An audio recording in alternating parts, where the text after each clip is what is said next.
तो हाँ जी, आपने मुझे इस जातिका की सीमा शर्मा की कुंडली भेजी है और ये इसकी डिटेल है। इसके हिसाब से इसकी कुंडली बनी है तुला लग्न की। अब सवाल है कि इसकी कुंडली कैसी है? इसकी देखो जी, कुंडली में शुक्र बहुत अच्छा है जो कि अपने घर में बैठा है।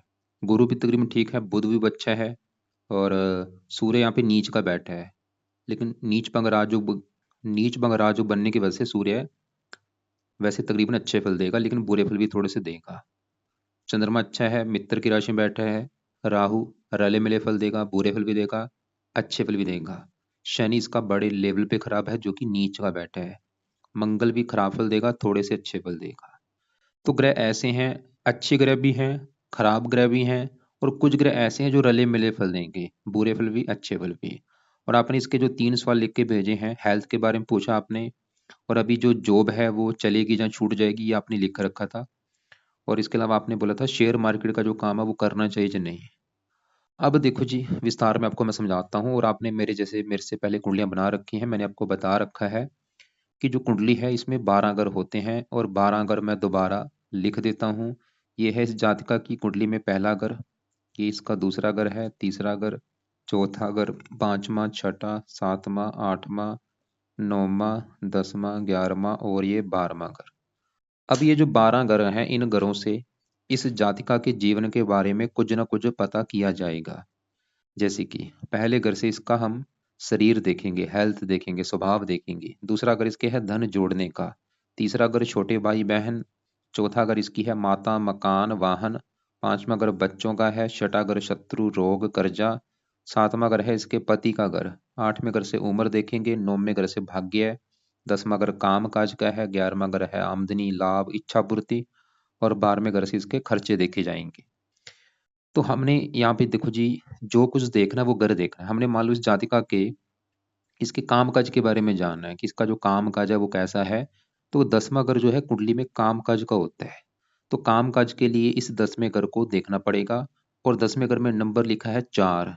4 है कर्क राशि, मालक इसका बना चंद्रमा। तो इसके काम काज के लिए हमें चंद्रमा को देखना पड़ेगा। अगर इस जातका का हमने भाग्य देखना है कि ये कितनी भाग्यशाली होगी, 9वां घर भाग्य का होता है। तो भाग्य इसका 9वें घर से देखेंगे। और 9वें घर में नंबर 3 लिखा है, 3 है मिथुन राशि, मालक है बुध। तो भाग्य देखना है हमें, बुध को देखना पड़ेगा। तो ऐसे ही जो कुछ देखना है वो घर देखना है और घर का मालक देखना होगा। अभी देखो ये जो 9 ग्रह जो होते हैं, ये ज्यादा एक्टिवेट कब होते हैं, इनका मतलब जो असर है वो हमारे जीवन के ऊपर कब आता है, जब इनकी चलती है दशा। और दशा होती है 2 प्रकार की। एक होती है महादशा, एक अंतरदशा। महादशा काफी बड़ी होती है, जो कि इस जातिका के जीवन के ऊपर चली है गुरु ग्रह की। कब चली है? 2010 में चली थी, और ये 26 में खत्म होगी। अभी अभी भी 2 साल की पड़ी है तकरीबन। तो इस जातिका के मतलब जीवन के ऊपर, ये जो जातिका है इसके जीवन के ऊपर सबसे बड़ा असर है इस गुरु ग्रह का। इसके मतलब जीवन में जो कुछ हो रहा है कहीं ना कहीं कारण ये गुरु है, क्योंकि गुरु की चल रही है महादशा। और दूसरा इसके ऊपर असर है वो है राहु का, क्योंकि राहु की चल रही है अंतरदशा। ये तीसरा महीना 24 है, अभी चली है, पिछले 4-5 महीने हो चुके हैं। कब खत्म होगी? ये 7वां महीना 26 में खत्म होगी। ये भी अभी 2 साल की पड़ी है। पिछले वही 5-6 महीने हो चुके हैं राहु की दशा चली को, और 2 साल की अभी भी पड़ी है। तो हमने क्या देखा कि इसके ऊपर जो असर है सबसे बड़ा गुरु का है, और दूसरा इसके ऊपर है इस राहु ग्रह का असर। और इसके अलावा देखो जी, असर दूसरे ग्रहों का भी है लेकिन दूसरे ग्रहों का असर कम है, ज्यादा इन्हीं का है, गुरु और राहु का। तो पहले इसकी अगर मैं राहु की बात करूं, ये जो राहु की दशा चल रही है, देखो जी, जब भी राहु की दशा आती है ये लाइफ में हजारों दिक्कतें पैदा कर देता है। मेरे पास जितनी बार मैं देखो जितनी भी रोजाना कुंडलियां बनाता हूँ, मेरे पास जितनी भी कुंडलियां आती हैं उनके ऊपर राहु की दशा होती है। 100 में से 80% मैंने अभी तक जो कुंडलियां बनाई हैं उनके ऊपर राहु की दशा होती है। तो राहु एक दानव ग्रह होने की वजह से इसकी जब भी दशा आएगी, लाइफ में दिक्कतें, परेशानियां, स्ट्रगल, चिंता, भाग दौड़, ये चीजें शुरू कर देता है ये जातिका चाहे नोट कर भी लेगी कि जब से राहु की दशा इसकी चली होगी, तीसरा महीना 24, नोट कर ले चाहिए जातिका कि भाई जब से राहु की दशा आई है तब से मेरी लाइफ में दिक्कतें आ रही हैं, तब से परेशानी आ रही है, नोट कर ले। तो राहु देखो जी, अब अब विस्तार में जानते हैं। राहु जहां बैठा है वो है 5वां घर। 5वां घर है इस जातिका की संतान का घर। इसकी जो अगर संतान हमें देखनी है कि इसके बच्चे कैसे होंगे। पांचवा घर देखना पड़ेगा। पांचवा घर इसकी पढ़ाई का भी है, इसकी पढ़ाई कैसी होगी। पांचवा घर इसकी बुद्धि का भी है, ये कितनी बुद्धिमान होगी। पांचवा घर देखना पड़ेगा। और आपको मैंने अभी क्या बोला था, घर का एक मालक है उसको देखना होता है। तो पांचवा घर संतान का है। अब देखो जी, पांचवें घर में क्या लिखा है, 11। 11 है कुंभ राशि, इसका जो मालक है वो है शनि। तो हमें शनि को देखना पड़ेगा इसकी संतान के लिए। और पांचवा घर मैंने पढ़ाई का भी बोला है। और पांचवें घर में बैठे राहु को भी देखना पड़ेगा। तो दो ग्रह देखने पड़ेंगे, इसकी संतान के बारे में, पढ़ाई के बारे में, क्योंकि पांचवें घर का मालक शनि भी देखना पड़ेगा और पांचवें घर में बैठे राहु को भी। तो पहले मैं राहु की बात करूं। राहु बैठा है पांचवें घर में, शनि के घर में बैठा है। देखो जी, राहु वैसे शनि को अपना मानता है दुश्मन, ओ दोस्त। शनि इसका अति दोस्त है। लेकिन फिर भी राहु एक दानव ग्रह है, अति क्रूर है, ये थोड़ा सा फिर भी पांचवें घर को खराब करेगा, जो कि है संतान का घर। तो खासकर अभी राहु की दशा में, ये जो राहु की दशा चली है, इसमें इस जातिका की जो संतान है, बच्चे हैं, खासकर पहली संतान को लेकर दिक्कत आ सकती है। तो राहु देखो जी, संतान संबंधी चिंता पैदा करता है यहाँ पे बैठ के। क्या दिक्कतें पैदा करता है कई बार, जैसे कि अभी तो देखो जी, इसकी उम्र ज्यादा हो चुकी है, 70 लिख रखा है, 1970। 50 55 के आसपास इसकी उम्र है। लेकिन राहु पांचवें घर में जब बैठा होता है, ऐसे लोगों के लड़कियां ज्यादा पैदा होती हैं। लड़का कम होता है या लड़का होता ही नहीं, या देरी से होता है। ऐसे लोगों को मैंने देखा है, बार बार गर्भपात होता है, संतान जब लेते हैं गर्भपात होना, संतान में देरी होना, संतान का बीमार होना, ऐसी दिक्कतें पैदा करता है ये राहु। और अभी भी राहु की जो दशा, इसमें भी इसको संतान संबंधी कोई चिंता आना, इसका जो बच्चे होंगे उसको लेकर दिक्कत आना, बच्चों की हेल्थ खराब होना, बच्चों से लड़ाई झगड़े होना, ऐसी दिक्कत आ सकती है। पांचवा अगर पढ़ाई का है, पढ़ाई में दिक्कतें पैदा करता है। बुद्धि है, बुद्धि भ्रमित करता है। ये अभी खासकर ये राहु की दशा में बुद्धि भ्रमित कर सकता है इसकी। बुद्धि भ्रमित मतलब इसको डिसीजन लेने में दिक्कतें आ सकती हैं, ये सही डिसीजन नहीं ले पाएगी। जैसे आपने बोला कि जॉब छोड़नी चाहिए, नहीं, ये मतलब इसको ये इसका डिसीजन सही नहीं होगा। अगर जॉब छोड़ती है, इसको पछताना पड़ेगा बाद में।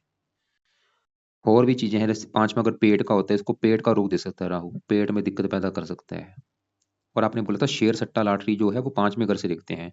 और जब भी राहु पांचवें घर में होता है, इन चीजों में रुचि पैदा करता है, शेयर सट्टा लॉटरी आदि में। और ऐसे लोगों को बड़े लेवल पे फायदा भी होता है। अगर ऐसे लोग जो होते हैं, शेयर बाजार सट्टा लॉटरी आदि में पैसा लगाते हैं, बहुत ज्यादा फायदा होता है। कईयों को लॉस भी होता है, लेकिन ज्यादातर फायदा ही मैंने देखा है। क्योंकि यहाँ पे बैठा भी शनि की राशि है, मित्र राशि। सातवीं दृष्टि पड़ेगी नौवें घर के ऊपर, यहाँ पे वैसे उच्च राशि है, भाग्य का घर है। सातवीं 11वें, ये इस घर की हानि ज्यादा करेगा राहु। 11वें घर में सूर्य की राशि है, शत्रु राशि। 11वां घर है आमदनी। मतलब राहु की अभी जो दशा चली है, इसमें सबसे बड़ी दिक्कत इसकी आमदनी को लेके आएगी। जो इसकी इनकम है, आमदन है, उसमें दिक्कत आएगी।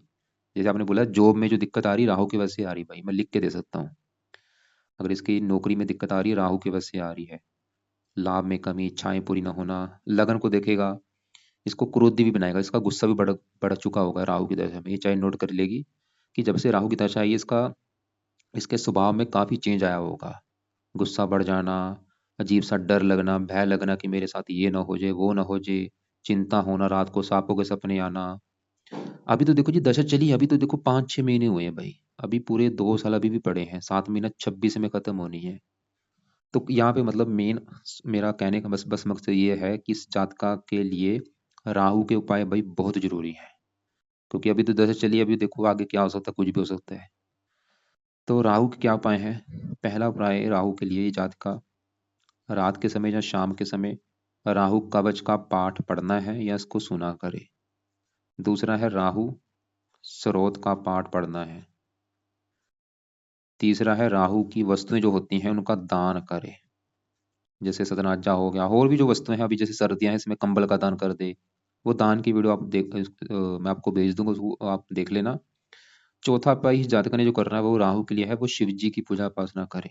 राहु क्योंकि शिव जी का भक्त है, तो ये अगर ये जातिका शिव जी की पूजा उपासना करती है, शिव जी का मंदिर जाती है, शिव चालीसा पढ़े, ओम नमः शिवाय का जाप करे रोजाना शिव जी के मंदिर में जाके, उससे राहु अच्छा होगा। हनुमान चालीसा पढ़े, हनुमान जी के मंदिर जाना है रोजाना, सुबह शाम हनुमान चालीसा या बजरंग बाण पढ़े। और अगर टाइम लगे दुर्गा चालीसा भी पढ़ सकती है। तो ये जो देवी देवता हैं, इनकी पूजा उपासना से भी राहु अच्छा होता है। तो इस जातका ने शिव जी, हनुमान जी, दुर्गा जी, इनके हो सके तो मंदिर जाना शुरू करे। इनके पाठ पढ़ा करे। तो ये राहु के, ये देखो जी, ये है उपाय राहु के। नीले कपड़े कम यूज करे, बल्कि नीले रंग का दान करे। दान की वीडियो देख लेगी, उसमें से जो दान इसको सही लगे वो करना है। खासकर सतनाजे का दान जरूर करना है। 7 प्रकार के नाज पंछियों को डाला करें। तो हमने क्या देखा कि इसके ऊपर जो बड़ी दशा गुरु की है देखो जी, गुरु अच्छा है, क्योंकि गुरु एक देवता ग्रह है। वो तो चाहे जितना मर्जी नीच का बैठा है, उसको तो देखने की जरूरत नहीं पड़ती। ये जो गुरु है ये देवता है, और सबको पता है जो देवता है और दानव है उसमें डिफरेंट होता है। गुरु एक देवता है, राहु एक दानव ग्रह है। दानव जिसके दांत होते हैं, सींग होते हैं। तो देवता दानव की दशा है। वैसे भी गुरु में राहु का जो अंतर होता है अच्छा नहीं माना गया। अब देखो जी आगे बढ़ते हैं। इसके ऊपर देखो जी, जो अभी क्योंकि जो राहु की दशा वो खत्म होगी 7वां महीना 26 में, और जो गुरु की महादशा चल रही है वो भी खत्म होगी 7वां महीना 26 में। इसके बाद इसकी जो दशा आने वाली है वो दशा आएगी आगे शनि ग्रह की। देखो अभी जैसे गुरु मतलब बृहस्पति की दशा खत्म होगी 7वां महीना 26 में, और दशा किसकी आएगी? शनि की। कब आएगी? 7वां महीना 26 में। शनि की बड़ी महादशा स्टार्ट होगी। कब खत्म होगी ये? 45 में खत्म होगी शनि की महादशा। तो इसके ऊपर ये शनि की महादशा आने वाली है अभी 2 साल के बाद। सवाल ये है कि जो शनि की महादशा इसकी आएगी, इसकी शनि की दशा अच्छी जाएगी या बुरी जाएगी? तो भाई शनि इसका नीच का बैठा है, इसकी वजह से ये शनि इसको ज्यादा बुरे फल ही देगा। तो शनि भी इसको बुरे फल देगा, अभी भी बुरे फल दे रहा है, दशा में बुरे फल बढ़ेंगे। तो शनि को विस्तार में जानते हैं, क्यों मैंने बुरा बोला है, क्या उपाय कर रहे हैं, क्योंकि अगर उपाय करेगी फिर तो दिक्कतें नहीं आएंगी। तो शनि बैठा है इसका 7वें घर में। 7वां घर है इसके पति का घर। अगर हमने इस जातिका के सीमा के पति के बारे में जानना है कि इसका जो पति है वो कैसा होगा, 7वां घर देखना पड़ेगा। और आपको फार्मूला क्या बोला है? घर का मालक देखो। तो पति के लिए 7वां घर, और 7वें घर में एक लिखा है, एक है मेष राशि, मालक है मंगल। तो पति के लिए इस 7वें घर के मालक मंगल को देखना पड़ेगा कि मंगल अच्छा है या बुरा है। और मंगल के अलावा 7वें घर में पति के घर में शनि बैठा है, शनि को भी देखना पड़ेगा। और 7वें घर के ऊपर दृष्टियां भी पड़ रही हैं इन 4 ग्रहों की, उनको भी देखना पड़ेगा। लेकिन मेन वैसे 2 ग्रह देखने पड़ेंगे, 7वें घर में बैठे शनि को और 7वें घर के मालक मंगल को। तो पहले मैं 7वें घर में बैठे शनि की बात करूं, तो शनि बैठा है 7वें घर में, जहां पे एक लिखा है ये है मेष राशि, जो कि शनि की है नीच राशि। देखो जी, जो ग्रह नीच का होता है वो बहुत बड़े लेवल पे खराब माना गया है। तो शनि इसका खराब क्यों है? क्योंकि नीच का होके बैठा है। कहाँ पे नीच का बैठा है? पति घर में नीच का बैठा है। तो शनि इसको पति संबंधी दिक्कतें पैदा करेगा कोई ना कोई। क्या दिक्कतें आएंगी? अब देखो जी, शनि इस कुंडली में 2 घरों का मालक, मतलब बैठा इस घर में है, लेकिन इसके अपनी इस कुंडली में 2 घर हैं। कौन से घर हैं? एक तो शनि का अपना घर है ये चौथा घर, और एक है ये 5वां घर। चौथा 5वां इन घरों का जो मालक है वो शनि है। क्यों? देखो जी, चौथे घर में नंबर लिखा है 10। 10 मकर राशि है, मालक है शनि। अब चौथा घर किसका है? चौथा घर है इसकी जो जातिका है सीमा। इसकी जो माता है वो चौथे घर से देखें, इसकी माता कैसी होगी, इसका मकान कैसा होगा, इसका वाहन कैसा होगा, भूमि जमीन जायदाद नौकर चाकर कैसे होंगे, चौथे घर को देखा जाएगा। और चौथे घर का मालक कौन है? शनि। और वो बेचारा नीच का बैठा है। तो शनि चौथे घर को लेके दिक्कतें पैदा करेगा। माता मकान वाहन का घर है, इसको मतलब शनि की वजह से माता संबंधी दिक्कतें आएंगी, मकान को लेकर दिक्कतें आएंगी, वाहन को लेकर दिक्कतें आएंगी, भूमि जमीन जायदाद नौकर चाकर को लेकर दिक्कतें आएंगी। खासकर शनि की दशा में ये दिक्कतें ज्यादा आएंगी। और शनि इस 5वें घर का मालक है, जहाँ पे 11 लिखा है, मालक है शनि। 5वां घर संतान का, संतान के घर का मालक शनि नीच का बैठा है, संतान संबंधी भी दिक्कतें शनि पैदा करेगा। 5वां घर पढ़ाई का, पढ़ाई में दिक्कतें, बुद्धि बुद्धि भ्रमित। और शनि पति घर में बैठा है, पति संबंधी दिक्कतें। 7वां घर दिल्ली की इनकम का भी होता है, दिल्ली की इनकम को लेकर दिक्कतें। 7वां घर साझेदारी के कामों का है, अगर ये पार्टनरशिप में काम करेगी वहां पे भी दिक्कतें। तो शनि ये बुरे फल देगा। और 5वां घर प्रेम का है, प्रेम चला गया विवाह के घर में, शनि तो ये भी दिखा रहा है कि इसका प्रेम विवाह होगा भाई। ये जाति का प्रेम विवाह करेगी, कहाँ पे करेगी? किसी दूसरी जाति के लड़के के साथ, अदर कास्ट के लड़के के साथ इसका प्रेम विवाह होगा, शनि दिखा रहा है। कन्फर्म नहीं हूं, जहाँ तो चांस वैसे काफी है इसकी अदर कास्ट, जिसका मतलब इसका जो विवाह होगा अदर कास्ट के लड़की के साथ होगा। वैसे काफी चांस ये भी है कि प्रेम विवाह होगा। और हो सकता है जो लड़का हो वो उम्र में बड़ा हो काफी, या छोटा हो, या कई बार जिससे ऐसे लड़के से विवाह होता है जिसका डिवोर्स हुआ हो पहले, ये शनि करा देता है। मतलब कन्फर्म नहीं हूँ, मतलब आपको समझा रहा हूँ, ऐसे ही दिक्कतें पैदा कर देता है। अब लेकिन यहाँ पे एक अच्छी बात है, शनि क्यों खराब था? क्योंकि वो नीच का बैठा है। अच्छी बात क्या है कि शनि के ऊपर पड़ रही है सूर्य की दृष्टि, और ये है सूर्य की उच्च राशि। तो यहाँ पे सूर्य ने शनि का जो नीच है उसको भंग कर दिया। और इसके ऊपर मंगल की भी दृष्टि पड़ रही है, मंगल की है अपनी राशि। तो दो कारणों से शनि का जो नीच है वो भंग हो चुका है। इसकी वजह से अभी जो शनि के मैंने आपको बुरे फल बोले हैं, वो बुरे फल या तो मिलेंगे नहीं, या मिल भी गए थोड़े से मिलेंगे। लेकिन फिर भी देखो जी, शनि के उपाय इस जातक ने करने हैं शनि की दशा में, ताकि वो दशा अच्छी जाए। कई बार क्या होता है, नीच में अगर राजू लागू नहीं होता। तो शनि के देखो, वैसे भी ये जातक का नोट कर ले सीमा शर्मा, अगर तो इसको लग रहा है कि भाई पति का सुख बहुत अच्छा है मेरी लाइफ में, पति से अच्छी बनती है, कोई दिक्कत नहीं है, तो शनि पति के मामले में अच्छे फल दे रहा है। लेकिन अगर इसको लग रहा है कि नहीं भाई, मेरा तो वैवाहिक जीवन बहुत नरकमय है, विवाह संबंधी दिक्कतें आ रही हैं जब से विवाह हुआ है, तो शनि विवाह संबंधी बुरे फल दे रहा है। बाकी अब सवाल है कि शनि के क्या उपाय करने हैं। देखो जी, दशा अभी तो चाहे उपाय करे चाहे ना करे, मैं बोलूंगा दशा जो इसकी आने वाली है 7 महीना 26 के बाद, उसमें इसके उपाय शुरू कर देने हैं ताकि वो दशा अच्छी जाए। क्या उपाय हैं? पहला उपाय, इस जातिका ने शनि मंदिर जाना शुरू करना है। दूसरा उपाय, रात के समय शनि चालीसा पढ़ना शुरू कर दे। तीसरा उपाय, शनि कवच का पाठ पढ़ना है, बीमारियों से इसको बचाए, क्योंकि शनि की दशा में ये बीमार भी हो सकती है जातिका, बीमार भी इसको करेगा। चौथा उपाय, शनि का दान किया करे। पांचवा उपाय, हनुमान जी की पूजा उपासना करे। काफी उपाय हैं। काले कपड़े कम यूज करने हैं, और अभी राहु की दशा है, नीले कपड़े कम यूज करे, नीले काले कपड़े कम यूज करे। शनि मंदिर देखो जी, अगर घर के आसपास है मैं तो बोलूंगा रोजाना जाना है, अगर घर से दूर है तो शनिवार को ये जरूर जाया करे। और ये चाहे उपाय अभी भी शुरू कर दे, अभी भी जब भी शनिवार हो शनि मंदिर जाए, माथा टेक के आना है। और शनि चालीसा पाठ रात को पढ़ लिया करे, ये चाहे अभी शुरू कर ले, चाहे इसको दशा में स्टार्ट कर देगी, या कुछ महीने के बाद शुरू कर दे। शनि कवच का भी पाठ पढ़ना है रात के समय, इसको भी बाद में शुरू कर दे, अभी चाहे रहने दे, अभी राहु के करे, क्योंकि राहु की दशा है तो राहु के करने हैं। शनि चालीसा शनि कवच चाहे बाद में शुरू कर दे। हाँ, शनि का दान कर दिया करे शनिवार को, और शनि चालीसा हनुमान जी की पूजा उपासना करे, उसके वो मैंने बोला है राहु के लिए भी अच्छी है। अब आगे हो रहा, मैंने आपको बोला था पति के लिए साथ में घर का जो मालिक मंगल है, भाई मंगल को भी देखना पड़ेगा कि मंगल अच्छा है जब बुरा है। और मंगल बैठा है कुंडली के 12वें घर में, खराब घर में, ऊपर से बुध का घर बैठा है शत्रु राशि में। नेगेटिव बात क्या है कि मंगल इसका खराब है। क्यों? क्योंकि तो 12वां घर बुध की राशि, दुश्मन की राशि, और मंगल 7वें घर को पहला घर माने, 1 2 3 4 5 6, अपने घर से छठे घर में बैठा है। विवाह भंग जो बना है, मंगल भी दिखा रहा है कि भाई इसको विवाह को लेकर दिक्कतें आएंगी। ऊपर से मंगल मंगल दोष भी लेके बैठा है, वो विवाह संबंधी दिक्कतें, विवाह में देरी होना या पति से लड़ाई झगड़े होना, तो मंगल भी दिक्कतें दिखा रहा है। और मंगल इस घर का भी मालिक है दूसरे घर का, जो कि इसके है धन जोड़ने का घर। अगर हमने इसका धन जोड़ना देखना है, दूसरा घर देखेंगे, दूसरे घर में 8 लिखा है, वृश्चिक राशि मालक मंगल। तो धन जोड़ने के लिए मंगल को देखा जाएगा, जो कि बैठा है बाहर में घर में, खर्च के घर में, धन खर्च। मंगल इसका धन खर्च कराता रहेगा, धन इसका खर्च होता रहेगा। अब मंगल के लिए क्या करे? मंगल का सबसे जो बेस्ट उपाय है, मंगल के जो देवता है वो है हनुमान जी। तो ये हनुमान जी अगर पूजा उपासना करती है, मंगल इसको बुरे फल नहीं देगा। अब देखो जी, हनुमान जी की पूजा उपासना से इसके 3 ग्रह अच्छे हो रहे हैं, शनि भी अच्छा हो रहा है, राहु भी, मंगल भी। तो आप इसको बता देना कि हनुमान जी की पूजा उपासना जितनी हो सके करे। सुबह शाम हनुमान चालीसा बजरंग बाण पढ़े, दोनों पाठ पढ़े, हनुमान जी के मंदिर जाया करे। बाकी इसके देखो जी, अब हमने ग्रह कवर कर दिया, अब इसके दूसरे ग्रह जो बचे हैं, पहले ग्रह में सूर्य बुध गुरु, इनको मैं कवर करता हूँ। 7वां घर तो है इसके पति का घर, 5वां घर बच्चों का है, चौथा माता, तीसरा छोटे भाई बहन, ऐसे ही पहला घर इस जातिका का घर है। ये जो जातिका है ये कैसी होगी, इसका स्वभाव रंग रूप कैसा होगा, पहला घर देखना पड़ेगा। और यहाँ पे भी फार्मूला है कि घर का मालक देखो, तो पहले घर में लिखा है 7, 7 है तुला राशि, मालक है शुक्र, और शुक्र इसी घर में बैठा है। मतलब इसका शुक्र जो है बहुत अच्छा है, क्योंकि वो अपने ही घर में बैठा है।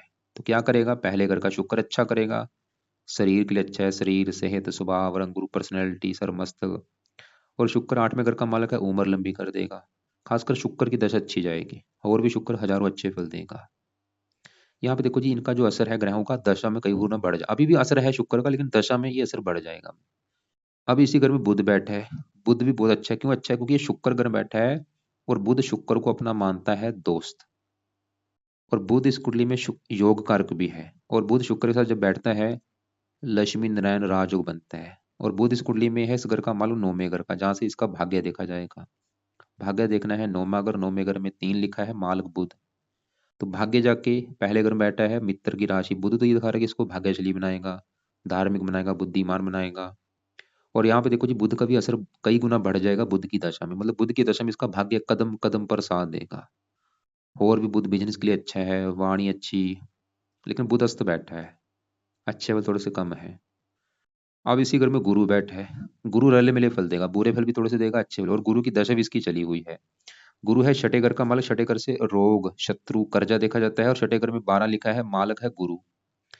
तो छठे घर के बारे में गुरु को देखना पड़ेगा, और गुरु इस तीसरे घर का भी मालक है, जहाँ पे 9 लिखा है, धनु राशि मालक गुरु। तीसरा घर है छोटे भाई बहन, पराक्रम उद्यम मेहनत साहस। अब गुरु देखो जिसको ये चीजें, मतलब पहला तीसरा घर है पराक्रम, पराक्रम सर के ऊपर बैठा है, मेहनत, गुरु इसको मेहनती बनाएगा, पराक्रमी बनाएगा, धार्मिक बनाएगा, परोपकारी विद्वान, बातचीत करने में कुशल। लेकिन गुरु थोड़ा छठे घर का मालक है, रोग सर के ऊपर, गुरु इसकी हेल्थ खराब करेगा। मतलब गुरु की जो दशा चल रही है ये भी थोड़ा सा हेल्थ, थोड़ी सी ज्यादा नहीं मैं बोलूंगा, हल्की सी हेल्थ संबंधी दिक्कतें पैदा करेगा, हेल्थ खराब होना, और भी शत्रु बढ़ जाना। अब इसी घर में सूर्य बैठा है भाई, और सूर्य पहले घर में यहाँ पे जो 7 लिखा है, तुला राशि में जब सूर्य बैठता है नीच का हो जाता है। तो सूर्य नीच का होने की वजह से, जैसे शनि इसका नीच का बैठा है, शनि क्यों खराब था, नीच का बैठा है। अब सूर्य भी खराब है, नीच का बैठा है, लेकिन सूर्य के साथ इसी घर में शुक्र बैठा है, तो इसे कहते हैं नीच भंग राजयोग। तो यहाँ पे सूर्य का वैसे तो नीच भंग राजयोग बना हुआ है, फिर भी देखो जी, मैंने बोला कई बार ये नीच भंग राजयोग लागू नहीं होता, ये ग्रह अपना बुरा फल दे देते हैं। तो सूर्य ने बुरा फल देगा क्या? और यहाँ पे देखो जी बुरा फल इसका ज्यादा मिलेगा सूर्य की दशा में। जब इसकी सूर्य की दशा चलेगी उसमें इसकी हेल्थ खराब कर देगा, क्योंकि शरीर के ऊपर बैठा है, शरीर खराब कर देगा, हेल्थ खराब, इसको क्रोधी बनाएगा, जिद्दी बनाएगा, आंखों में कष्ट होना, सर में दर्द होना, मस्तक में दर्द होना। और सूर्य है इस घर का मालक 11वें घर का, क्योंकि 11वें घर में जो 5 लिखा है, सिंह राशि मालक सूर्य है। 11वां घर आमदनी, इसकी आमदनी को लेकर दिक्कतें पैदा करना, लाभ लाभ में कमी, बड़े भाई बहनों को लेकर दिक्कतें, पिता संबंधी दिक्कतें, सरकारी कामों में दिक्कतें। ये चीजें अभी भी दे रहा है, अभी इतनी है, लेकिन दशा में चीजें बढ़ जाएंगी। लेकिन मैंने बोला वैसे नीच बंगराजोग की वजह से इसका बुरा फल ज्यादा वैसे मिलेगा नहीं, मिलेगा भी थोड़ा सा मिलेगा। फिर भी ये जातक का क्या करे, सूर्य के लिए सूर्य को जल दिया करे। सुबह के टाइम आप इसको बता देना, सूर्य के टाइम, सुबह के टाइम सूर्य को जल दे रोजाना। और संडे को सूर्य का दान किया करे, जिस दिन संडे हो सूर्य की जो वस्तुएं हैं उनका दान किया करे सुबह के टाइम। और सूर्य को जल देना है, वो जल तो रोजाना देना है, क्योंकि बैठा भी राहु के नक्षत्र में बैठा है, ये भी एक अच्छी बात नहीं है। और संडे को लाल कपड़े कम यूज करे, वैसे भी लाल कपड़े कम यूज करे, मंगल भी इसका 12वें घर में, दोनों के लाल कपड़े हैं, लाल कम यूज करे। काले कपड़े शनि के हैं, कम यूज करे। नीले कपड़े राहु के हैं, कम यूज करे। 3 रंग कम यूज करना है, काला नीला लाल। पहन सकती है लेकिन कम यूज करे। कौन से कपड़े पहन सकती है, चमकीले पहने, रंग बिरंगे पहन ले, परफ्यूम लगा सकती है, पीले पहन ले, हरे पहन ले, सभी कपड़े पहन ले, व्हाइट पहन ले। तीसरे घर में चंद्रमा बैठा है, 10वें घर का मालक है, वो अच्छा है, काम काज के लिए अच्छा है। देखो जी यहाँ पे चंद्रमा तो इसके काम काज के लिए अच्छा है, लेकिन मैं फिर बोलूंगा देखो जी मेन क्या है, दशा हमारे ऊपर जो दशा होती है उसका सही होना बहुत जरूरी है। अगर दशा अच्छी नहीं तो दिक्कतें आती हैं। तो इसके आपके एक बार जो आपने इसके जो सवाल लिख के भेजे हैं वो एक बार मैं देख लेता हूँ। आपने बोला है हेल्थ कैसी रहेगी, देखो जी अभी राहु की दशा मैंने बोला ये 5वां घर पेट का होता है, राहु पेट में दिक्कत पैदा करता है जब 5वें घर में बैठता है। तो भी राहु की दशा में इसको हेल्थ को लेकर दिक्कतें जरूर आएंगी। और आगे शनि की दशा उसमें भी हेल्थ को लेकर दिक्कतें आएंगी। लेकिन अगर शनि के उपाय करेगी, जो मैंने पाठ बोले हैं, शनि कवच, कवच क्या करेगा, इसको बीमारियों से बचाएगा। ऐसे राहु में राहु कवच का पाठ बोला है, ये कवच बीमारियों से रक्षा करता है। और यहाँ पे ये भी देखना पड़ता है कि जो हेल्थ में इसको दिक्कत है, तभी आपको मैंने बोला था सवाल पूरा करेक्ट लिख के भेजो। अगर आप मुझे बोलते कि इसकी भाई ये दिक्कत आ रही है, इसके पेट में दिक्कत आ रही है, ये इसको ये दिक्कत आ रही है, वो मैं ग्रह देखता कि किस ग्रह की दिक्कत है। क्योंकि गुरु छठे घर का मालक है, वो भी थोड़ी सी लीवर में दिक्कत देना, चर्बी का रोग देना वो दे सकता है। तभी आपको मैंने बोला सवाल पूरा लिख के भेजो मुझे। शेयर ट्रेडिंग स्टार्ट कर सकती है या नहीं? राहु देखो जी 5वें घर में रुचि पैदा करता है, लेकिन राहु मैंने बोला वैसे ज्यादातर फायदा देता है, कई बार लॉस भी देते हैं। हाँ अगर ये राहु के उपाय करेगी फिर तो इसमें फायदा ही होगा, दिक्कतें नहीं आएंगी। अभी देखो जी अभी इसका समय अच्छा नहीं है, राहु की दशा में कहीं भी पैसा नहीं लगाना चाहिए, इसका पैसा डूब जाएगा, नुकसान होगा इसको बहुत ज्यादा। तो राहु की दशा में कोशिश करे कहीं पे पैसा मत लगाए, पैसा किसी को उधार मत दे। और बाकी हाँ अगर उपाय करेगी फिर दिक्कतें नहीं आएंगी। तो मैं दोबारा फिर रिपीट करूंगा कि इसके लिए जो जरूरी उपाय है आज के समय में, सबसे जरूरी है राहु ग्रह के उपाय। और ये जातिका चाहे नोट कर भी लेगी कि जब से दशा आई है भाई, दिक्कतें इसको आ रही होंगी। तो राहु के क्या उपाय हैं? राहु राहु कवच, राहु स्रोत। रात के समय या शाम के समय ये पढ़ने हैं या सुनने हैं। राहु का दान रोजाना करे, दान की वीडियो देख लेना। राहु के लिए शिव जी के मंदिर जाना शुरू करे, हनुमान जी के मंदिर जाना शुरू करे, इनके पाठ पढ़ने हैं, दुर्गा चालीसा पढ़े। और बाकी जो शनि की दशा आएगी उस समय शनि के उपाय करने हैं। क्या उपाय है? शनि मंदिर जाना, शनि चालीसा, शनि कवच पढ़ना रात के समय या सुनना है, शनि का दान करे, हनुमान जी की पूजा उपासना करे। और मंगलवार में अगर बैठा है हनुम उसके लिए हनुमान चालीसा मैंने बोला है। और बाकी सूर्य का दान हर संडे को करना है और सूर्य को जल देना है रोजाना।